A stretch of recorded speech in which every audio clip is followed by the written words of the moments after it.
Tradition 4. Each group should be autonomous except in matters affecting other groups or AA as a whole. Autonomy is a $10 word, but in relation to us, it means very simply that every AA group can manage its affairs exactly as it pleases, except when AA as a whole is threatened. Comes now the same question raised in Tradition 1. Isn't such liberty foolishly dangerous? Over the years, every conceivable deviation from our 12 steps and traditions has been tried. That was sure to be, since we are so largely a band of ego-driven individuals. Children of chaos, we have defiantly played with every brand of fire, only to emerge unharmed and, we think, wiser. These very deviations created a vast process of trial and error, which, under the grace of God, has brought us to where we stand today. When AA's traditions were first published in 1945, we had become sure that an AA group could stand almost any amount of battering.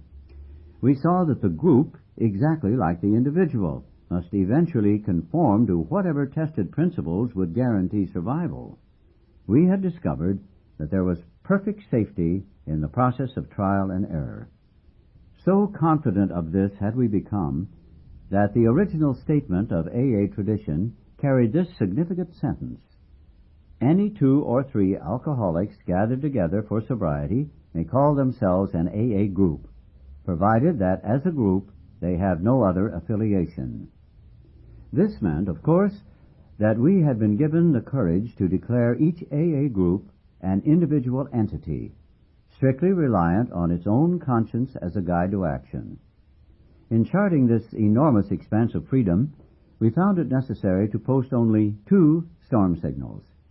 A group ought not do anything which would greatly injure AA as a whole, nor ought it affiliate itself with anything or anybody else.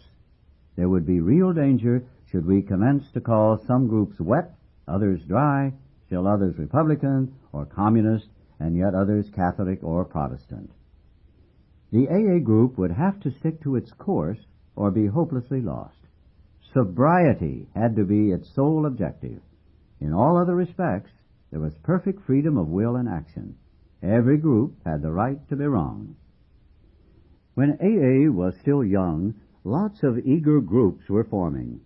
In a town we'll call Middleton, a real crackerjack had started up. The townspeople were as hot as firecrackers about it. Stargazing, the elders dreamed of innovations. They figured the town needed a great big alcoholic center, a kind of pilot plant AA groups could duplicate everywhere. Beginning on the ground floor, there would be a club. In the second story, they would sober up drunks and hand them currency for their back debts. The third deck would house an educational project, quite non-controversial, of course. In imagination, the gleaming center was to go up several stories more, but 3 would do for a start. This would all take a lot of money, other people's money. Believe it or not, wealthy townsfolk bought the idea. There were, though, a few conservative dissenters among the alcoholics. They wrote the foundation. And here the book has a footnote which reads, in 1954, the name of the Alcoholic Foundation, Incorporated, was changed to the General Service Board of Alcoholics Anonymous, Incorporated, and the foundation office is now the General Service Office. Returning now to the text, they wrote the foundation, AA's headquarters in New York, wanting to know about this sort of streamlining. They understood that the elders, just to nail things down good, were about to apply to the foundation for a charter. These few were disturbed and skeptical. Of course, there was a promoter in the deal, a super promoter. By his eloquence, he allayed all fears, despite advice from the foundation that it could issue no charter, and that ventures which mixed an AA group with medication and education had come to sticky ends elsewhere. To make things safer, the promoter organized 3 corporations and became president of them all. Freshly painted, the new center shone. The warmth of it all spread through the town. Soon things began to hum. To ensure foolproof, continuous operation, 61 rules and regulations were adopted. But, alas, this bright scene was not long in darkening. Confusion replaced serenity. It was found that some drunks yearned for education, but doubted if they were alcoholics. The personality defects of others could be cured maybe with a loan. Some were club-minded, but it was just a question of taking care of the lonely heart.